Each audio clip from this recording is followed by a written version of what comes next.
Claire, what the hell were you thinking? Why did you come back here after all this time? I said, my voice cracking with emotion and anger. Now I'll tell you this story, but in the meantime, I invite you to subscribe to the channel so as not to miss our next exciting publications. Good vision. My name is Miriam, and I am 33 years old. I live in a small town in Arizona with my husband, Dave.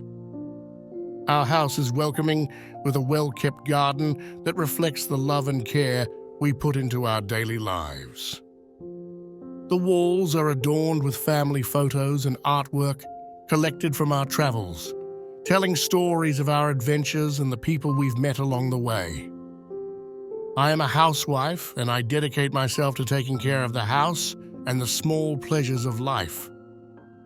Dave, a kind and patient man, works as a teacher in a local school. We have been married for 4 years and long to have a child. Unfortunately, despite several attempts and ongoing fertility treatment, we have still not been able to conceive. One day, coming home from the supermarket, I saw a little girl sitting in front of our door. It was a cold winter day, and she was without a coat. I approached her worriedly and asked, "Hi, are you waiting for someone? What's your name?" "My name is Debbie," she replied in a small voice. "Where's your mom?" I asked, trying to understand why she was there all alone. "Mom is gone," she replied, handing me a sheet of paper. I opened the letter with a trembling hand and read, "Take care of this little girl for a while." I couldn't believe what I was reading.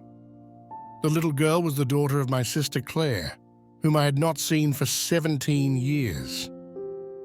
She left home in her 20s, leaving us with a lot of financial problems and worries. I had no idea she had a daughter. "Debbie, do you know when your mother will be back?" I asked her, keeping calm and trying to distract her with a storybook. "I don't know. Mom always plays with men I don't know and doesn't come home until morning," she replied, making me feel a wave of anger towards Claire. I brought her inside the house, turned on the stove, and wrapped her in a blanket. Shortly afterwards, I made a hot drink and asked her, "Do you want to eat something?"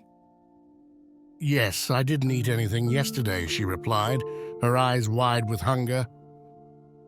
I quickly made some bread with some jam, and as she ate it greedily, I wondered what kind of life she had lived up to that point.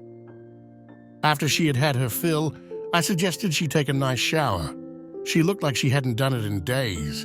Her hair was greasy and dirty. When I told her to go take a bath, her face tensed for a moment. "Don't you like bathing?" I asked her softly. "Yes, I like it," she replied, but her gaze betrayed an unease that I couldn't ignore. As I went to get some clean clothes, I heard water running in the kitchen. I ran back and saw that Debbie was washing her hair in the sink with cold water. "What are you doing? The water is cold. You'll catch a cold," I scolded, wrapping her in a blanket and carrying her to the bathroom. When I put her in the hot tub, her eyes widened in wonder. "It's amazing," she said. "It's just like the bathroom in the house I saw on TV." It broke my heart to learn that Claire had forced Debbie to wash with cold tap water to save money. I tried to hold back tears as I helped her wash and comb her tangled hair. Later, while we were relaxing on the sofa, Dave came home. "I'm home," he said, seeing Debbie for the first time. When she saw him, she backed away in fear. "It's no problem, Debbie. This is my husband, Dave. He's a kind man. You don't have to be afraid of him," I explained to her. Dave and I exchanged a worried look. We couldn't believe what Claire had done to her daughter. We decided to keep her with us for a while. The days passed and Debbie slowly adapted to our home. I took her to the town hall to see if we could register her officially, and we discovered that her birth had never been registered.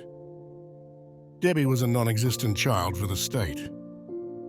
I consulted with several local authorities, and finally, we managed to create a family register for Debbie. Now she could go to school. Her joy was palpable, and I was happy for her.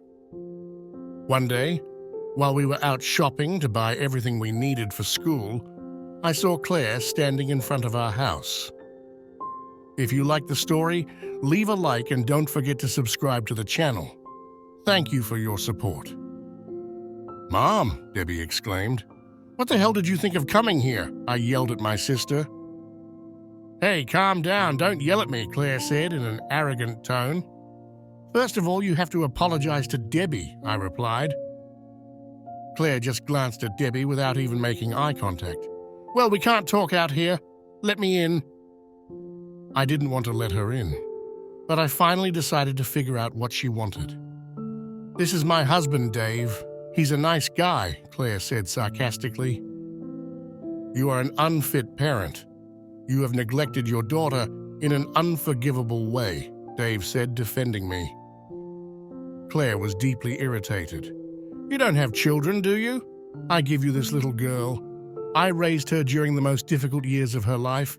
You will be lucky to have her," she said contemptuously. "You have no right to complain.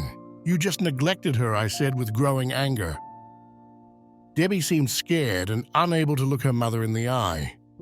Claire continued to speak, completely ignoring her daughter's feelings. "You know what? I want 10 million. I'm giving you a person, so it's a small price to pay, right?" Claire said arrogantly. "What are you talking about? I won't sell my niece for money," I replied firmly. Claire threatened to take Debbie away if we didn't give her the money. I had no intention of giving in, but to buy time, I said I would think about it. In the following days, Dave and I decided to investigate Claire's past with the help of a private investigator. We discovered that she was engaged to a prestigious lawyer. We decided to act and invited him to our home. On the day of the meeting, Claire arrived convinced that she would receive the money. But in her place, she found the lawyer who asked her for explanations. "You lied about everything. I can't marry a woman who treats her daughter this way," the lawyer said, breaking off the engagement. Claire was shocked. Shortly thereafter, the police arrived to arrest her for child neglect. Debbie was finally free to live with us, and we were relieved. As time passed, the little girl began to smile more and feel at home. Dave and I decided to stop the infertility treatment and focus on her. Our life was full of laughter and happy moments thanks to that beautiful creature. And you? How would you have reacted in Miriam's place? Would you have kept Debbie in your life?